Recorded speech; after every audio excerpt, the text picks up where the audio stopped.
She was in the elevator at 3:47 in the morning when she reached into her left pocket for a pen. Her fingers found the pull tab instead. Small, aluminum, bent slightly at one end. She held it for a moment in the dark of the elevator car, thumb running across the edge the way you run your thumb across something you have memorized without meaning to. The elevator reached the basement. The doors opened onto the service corridor, linoleum, fluorescent, the smell of industrial cleaner and something underneath it she had never been able to name. She put the pull tab back. She pushed the empty transport bed off the elevator and turned left toward the supply dock. She made $16.20 an hour. After taxes, that came to approximately $1,800 a month. Her rent was $980. Her son's speech therapy not covered by her insurance plan, not covered by any plan she had been able to find in 3 years of looking, ran $240 a session. She went twice a month. She had not missed a session in 2 years. The $40 she sent to her brother in Cumberland came from skipping breakfast and lunch on Mondays, Wednesdays, and Fridays. She ate her one full meal in the hospital cafeteria between 2 and 2:30 in the morning, when overnight staff got the half-price discount. She had not bought new shoes in 14 months. The left one had worn down unevenly, the way shoes wear when someone stands in one position for long stretches, a slight lean to the outside, the heel gone flat on that side. Once a month, on her break, she walked down to the blood bank on the second floor. She sat in the chair. She rolled up her sleeve. She gave her blood for free to strangers she would never meet, and went back to work. Nobody had ever asked her why. Nobody had ever asked her much of anything. Stay with me, she has been doing this for 2 years and nobody in this building has connected the dots yet. Her name was Renee Morrow. She was 38 years old and she worked the overnight transport shift at Hargrove Children's Hospital in Baltimore, Maryland, the Govans neighborhood, northeast side, the part of the city that the hospital's donor brochures never mentioned when they described the facility's location. Transport aides move patients. That is the job, stated plainly. They move patients from their rooms to imaging, to surgery, to procedures, and back. They push the beds and the wheelchairs and the transport cribs through the hospital's corridors at all hours, matching the request slips to the patient charts, navigating the building's internal geography, the way cab drivers navigate a city by feel, by repetition, by knowing which elevator runs slow after midnight and which corridor floods when it rains hard enough. Renee had worked this shift for 4 years. She knew the building, the way you know a building you have moved through in the dark 1,000 times. She knew that the east elevator hesitated on the 3rd floor. She knew that the supply closet on 5 had a light that flickered every time someone used the sink in the adjacent bathroom. She knew that the pediatric oncology wing at 4 in the morning sounded different from the rest of the hospital, quieter, but not in a way that meant anything good. She clocked in at 11 each night. Before her first transport request, she stopped at the security desk in the lobby and straightened the visitor sign-in log. She had done this for 4 years. The log did not always need straightening. She straightened it anyway. Darnell Okafor, who had worked the overnight security desk for 9 years, had stopped noticing it somewhere around year 2. It was simply part of how the night began. Her first request most nights came in before 11:15. The building at that hour was a different country from the building that the board members and the foundation donors and the department chiefs moved through during the day. The marble lobby was empty. The gift shop was locked. The cafeteria was down to the overnight counter, fluorescent and quiet. A single worker restocking the pastry case. The elevators were slower. The hallways were wider in the way hallways are wide when there is nobody else in them. Renee moved through all of it without announcement. The hospital had roughly 200 people on the overnight shift. Nurses, technicians, attending physicians, security, custodial, transport, pharmacy. A contained ecosystem that ran the building from 11 at night until 7 in the morning while the rest of the institution slept. Most of the people who worked the day shift did not know the names of most of the people who worked the overnight. The overlap was too small. The 2 shifts occupied the same building the way 2 families might occupy the same house across different decades, leaving traces, never meeting. Renee's supervisor was a man named Gerald Briggs, who worked days and communicated through dispatch notes and a shared log. She had met him in person 6 times in 4 years. He wrote her annual evaluation in February each year and rated her satisfactory in all categories. She had never been late. She had never called out sick. She had never filed a complaint. The evaluation did not mention any of this. It mentioned that her transport times were within acceptable range and that she completed documentation accurately. She did not expect more than that. Her mother Vera had worked laundry at Johns Hopkins for 31 years. Monday through Saturday, 6 in the morning until 2 in the afternoon, processing linens from the surgical floors.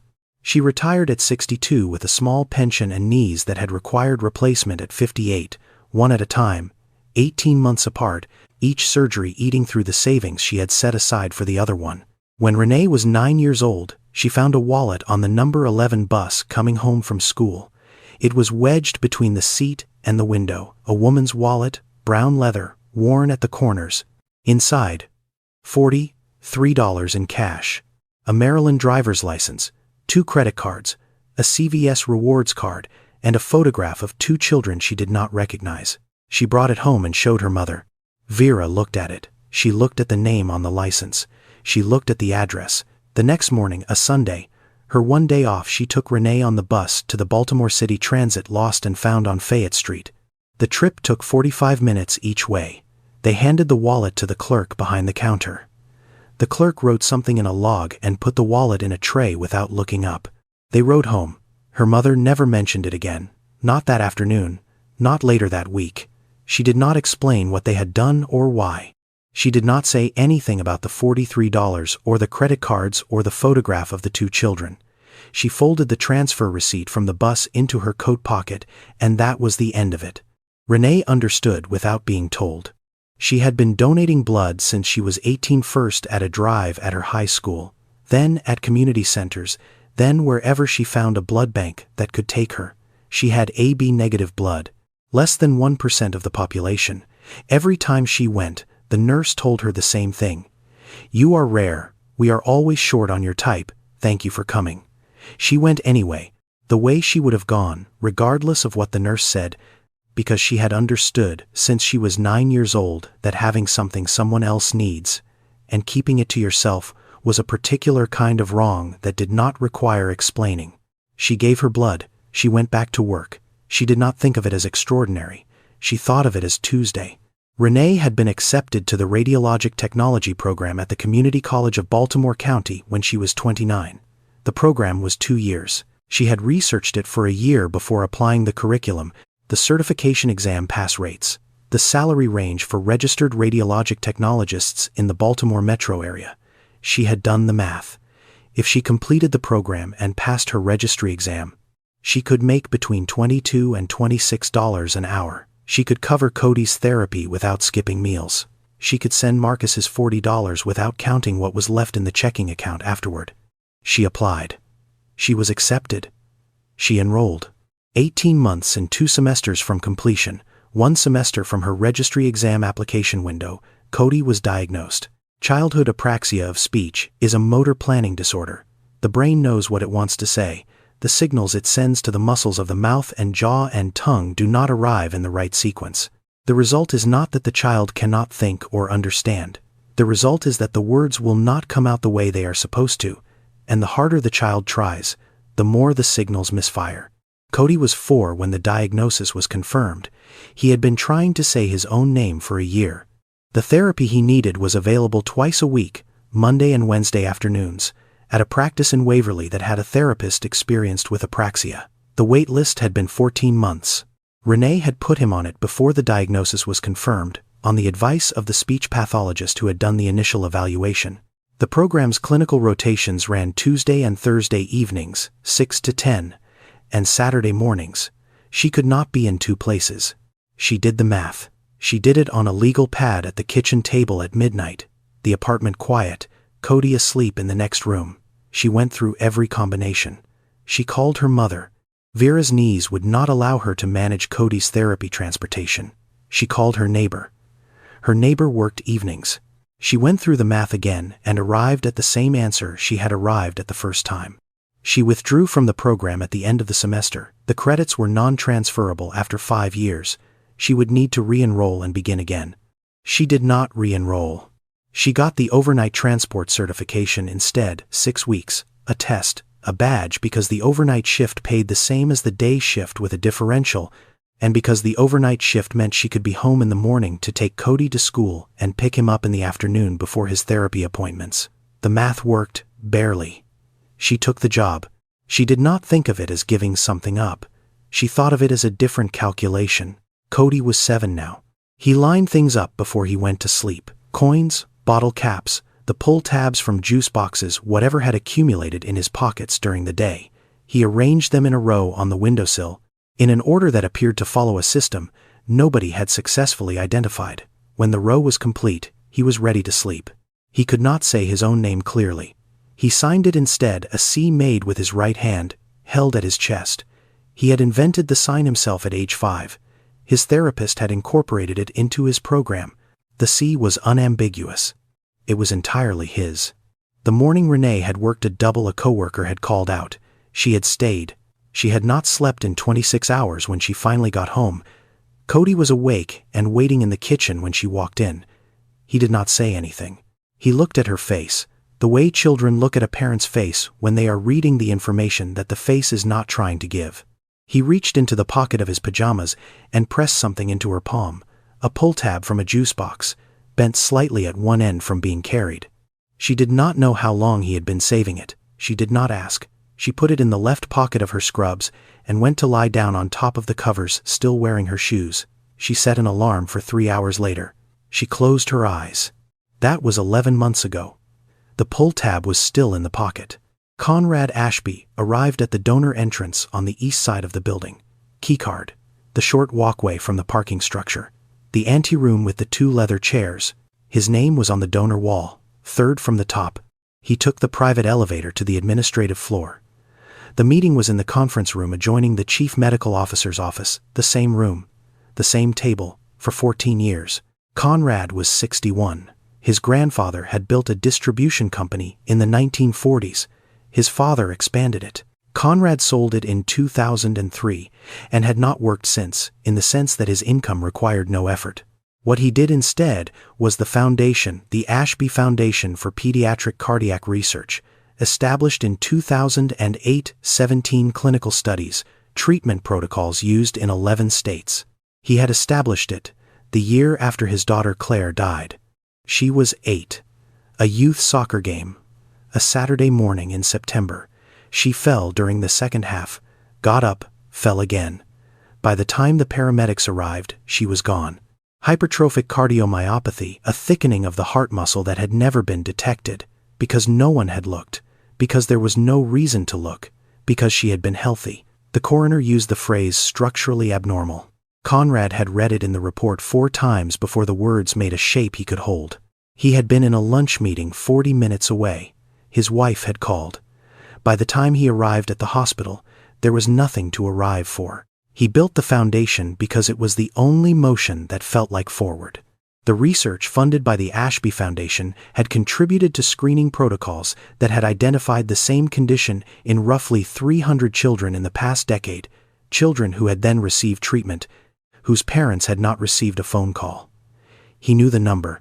He checked it every year. It did not make the weight lighter. It moved it to a different location. His philosophy about the work was simple, and he did not apologize for it. Individual acts of kindness were sentimental. What changed outcomes was infrastructure funding, research, protocol, system design. One person giving blood or one person sitting with a sick child in the dark at 3 in the morning was a beautiful thing, but it did not scale. The system scaled. Build the machine correctly, and it ran without you. He had said some version of this at every conference he had spoken at for 14 years. The October board meeting ran its usual course. Budget review, research update, a presentation from the head of the cardiac imaging program, discussion of a proposed partnership with a pediatric center in Philadelphia. Conrad asked 3 questions, each precise. He signed 2 documents. He had his coffee. At 1:45, the meeting ended. He stood, put on his coat, shook hands with the chief medical officer and 2 board members he had known for a decade. He took the private elevator back down. The elevator opened on the ground floor, near the donor entrance. He turned right, toward the anteroom and the east exit. He had made this turn 400 times. Tonight, because the board meeting had run 40 minutes past its usual end time, and the building was further into the evening than it normally was when he left, there were 2 transport aides at the desk, a man filling out a log sheet, a woman reading a request slip, her jacket over the back of the plastic chair, a pair of worn shoes that had given at the outer edge of the left heel. He did not stop long. He did not approach. He looked at the dispatch board names, floor numbers, times, a handwritten note about the east elevator for perhaps 30 seconds. Then he continued to the door. But he stopped just before the anteroom. He was not sure what had stopped him. The board, maybe. The number of names on it. The hours written next to them. Darnell Okafor was at the security desk, 10 feet away. Conrad had passed this desk for 14 years. He could not have said, before this moment, whether the overnight security guard was a man or a woman. He looked at the desk, looked at Darnell. "How many people on transport tonight?" he asked. Darnell looked up. He had the expression of someone who has worked overnight security long enough to have seen everything and been surprised by almost none of it. A man in a good coat asking a question at the security desk at 2 in the afternoon was not in the usual register. 7 on shift, Darnell said. Sometimes 6 if someone calls out. We run short a lot. What's the hourly rate? Darnell told him the number. Conrad wrote it down. He asked 2 more questions: patient transport volume on an overnight shift, average transport time, and wrote down the answers. He thanked Darnell. He walked out the main lobby entrance. He sat in his car in the parking structure for 11 minutes. The engine was on, the heat was running. He thought about Claire in the back seat of his car on Saturday mornings, the way she read, her lips moving slightly, her finger tracing the line. Her face turned toward the window when she wanted to check something against the world outside. She read everything. She read the cereal boxes at breakfast and the signs on the highway and the menus at restaurants, even when she already knew what she wanted. She had been reading a book about a girl who sails across a lake to visit a grandmother the week she died. He had not let himself remember that in a long time. He put the car in reverse. The 17th of October. Renee donated that morning on her break. The blood bank was on the 2nd floor, northwest side. Helen, the intake nurse, knew her by name and knew her vein and knew she preferred the chair by the window. Renee sat. She held the small foam ball. She watched the parking structure across the way and thought about whether Cody's Friday appointment would need to be rescheduled because of the pediatrician visit. She had moved twice already. 16 minutes. The bag filled. Helen labeled it. Renee pressed the cotton ball to the inside of her elbow, sat in the recovery chair for the required 10 minutes, drank the juice, ate the crackers, put her jacket back on. She clocked back in at 2:23. She pulled the next request slip, room 412, pediatric oncology, transport to imaging and return. She went to work. Room 412 was a 9-year-old boy named Isaac Slade. He had been on the oncology floor for 3 months. He had a condition that made his blood cells fragile. They broke apart earlier than they should, faster than his body could replace them, and the breakdown products left him exhausted and pale and prone to fevers that spiked without warning and came down slowly. He needed regular transfusions. He needed the specific blood type that matched his own. He needed them to keep coming. Renee had transported Isaac 6 times. He did not sleep well before late imaging. The machine was loud, and the procedure required him to lie still in a tube for 30 minutes, and he did not like the dark. She had started keeping a library book in her jacket pocket. She read to him on the way during the elevator ride, in the waiting area outside imaging, on the way back.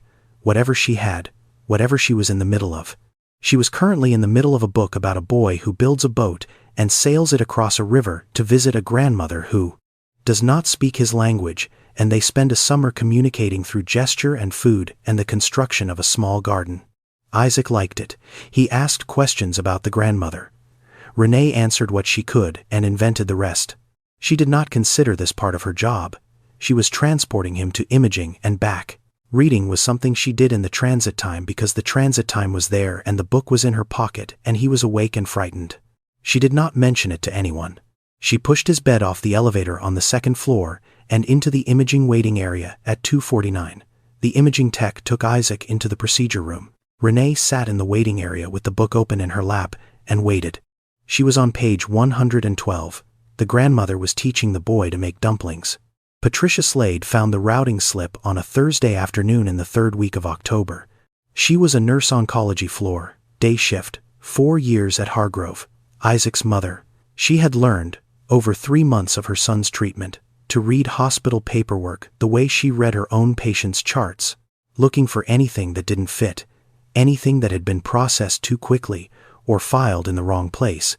The routing slip was in Isaac's chart, behind the imaging results from the previous Tuesday. It was not supposed to be there.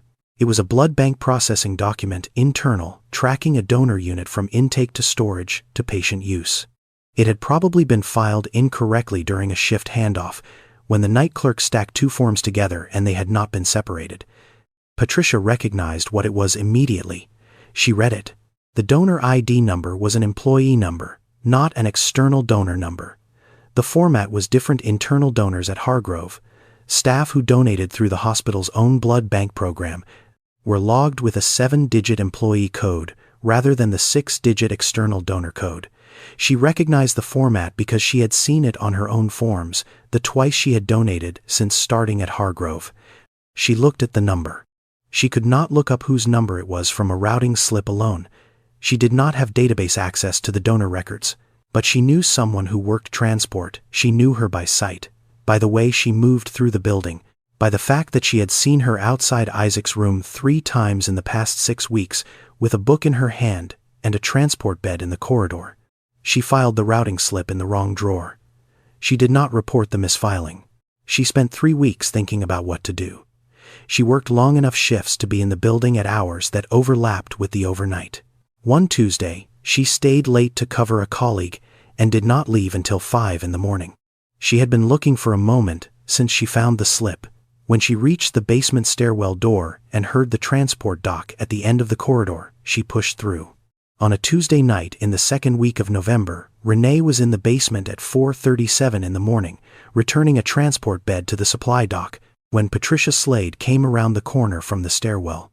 Patricia was off her regular shift. She was still in her scrubs, but her badge was turned over, the blank side facing out, the way nurses turn their badges when they are in the building but not on duty. She was carrying a folder.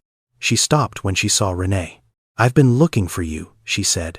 Renee did not know Patricia's name yet. She knew her face. She had seen her outside Isaac's room. She knew she was his mother because she had the look that parents who had been living in a hospital for months eventually all acquired. A particular compression around the eyes, a stillness that was not calm but was the thing that comes after calm, has run out. "I need to show you something," Patricia said. "And I need you to understand, I'm not here to cause any problem for you. I just think you should know." She opened the folder. She held out the routing slip. Renee took it. She looked at the number at the top of the form, the 7-digit employee code. Her employee code was 7 digits. She looked at the number again. She looked at the patient information on the slip. Isaac Slade, age 9, pediatric oncology, floor 4. She looked at the date, October 17th. October 17th was the morning she had donated on her break. The pull tab was in her left pocket. She could feel it, the way you feel something that has been in a place long enough that its absence would be more noticeable than its presence. She stood in the basement corridor and held the routing slip and did not move. Patricia said, "He's been getting your blood for 6 months. You're the only AB negative regular donor we have in the system. Every unit he's received since May, it's come from you." She stopped. She had said what she came to say. "I'll take that back," she said, meaning the routing slip. Renee handed it to her. Patricia put it in the folder. She turned and walked back to the stairwell. The door closed behind her. Renee stood in the basement corridor. The fluorescent light above the supply dock hummed. It had a flicker in it, not enough to report, just enough to notice. Somewhere down the corridor, a door opened and closed. The sound carried a long way in the basement. Footsteps. Then nothing. She reached into her left pocket. The pull tab. She took it out.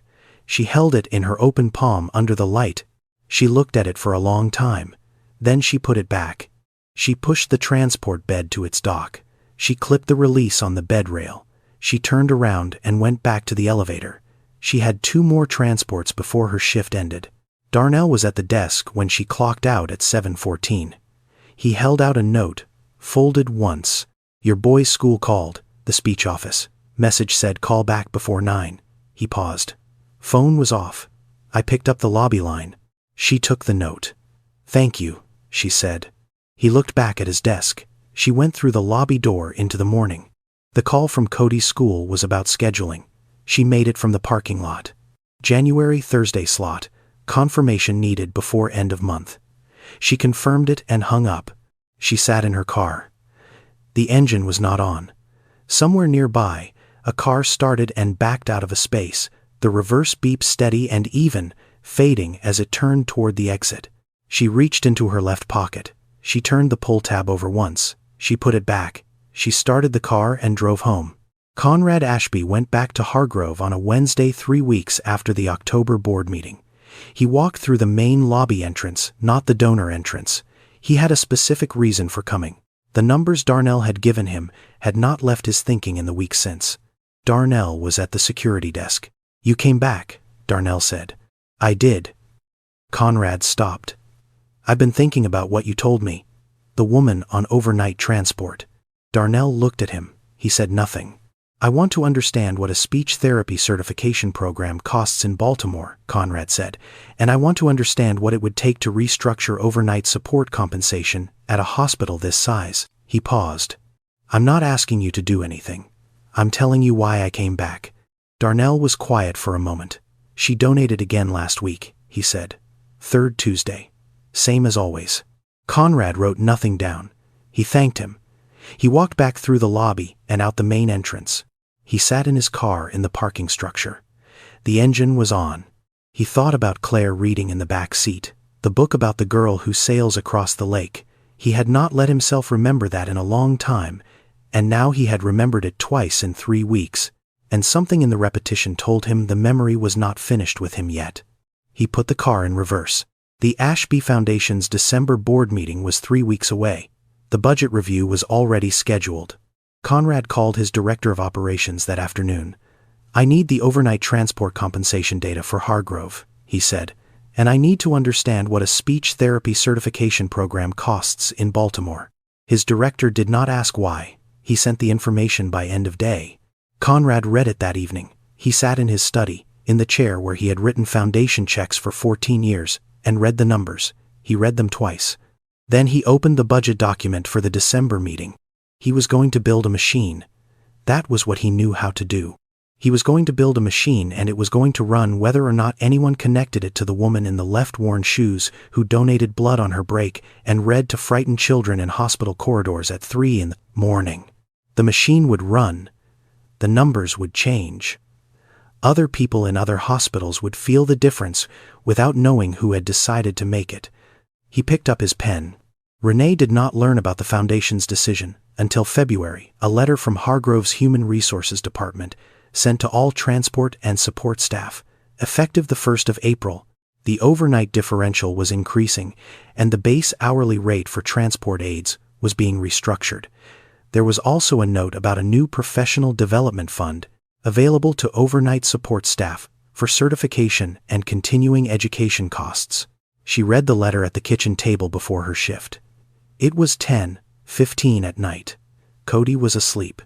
The apartment was quiet except for the refrigerator and the sound of traffic outside. She read it twice. She set it on the table. Then she got up, put on her jacket, picked up her badge, and went to work. In the spring, she submitted an application to the Professional Development Fund, the Radiologic Technology Program, at the Community College of Baltimore County. The application asked for a brief statement about her professional goals. She wrote 4 sentences. She described what she did, what she had been unable to complete, what she intended to do with the certification. She submitted it, and waited. The approval came in May. She enrolled in the fall. Marcus was still 240 miles away in Cumberland. She still sent the $40 every month. Still from skipping breakfast and lunch on Mondays, Wednesdays, and Fridays. The program would not change that for a while yet. But the math had shifted 1 degree, and she knew it, and she did not spend time thinking about what it meant. She went to work. On the night before her first class, Renee got home from her shift at 7:20 in the morning. Cody was already awake. He was at the windowsill, checking his row coins, bottle caps, the pull tabs from juice boxes. arranged in the order that was his order. She took off her jacket. She reached into the left pocket. She held the pull tab in her hand for a moment. Then she crossed the room to the windowsill. She set it at the end of the row. Cody looked at it. He looked at her. He raised his right hand and made the C against his chest. She raised her right hand and made the C back. He turned back to the window. His row was complete. She picked up her bag from the chair by the door. She picked up her jacket. She clipped her badge to her pocket. She went out.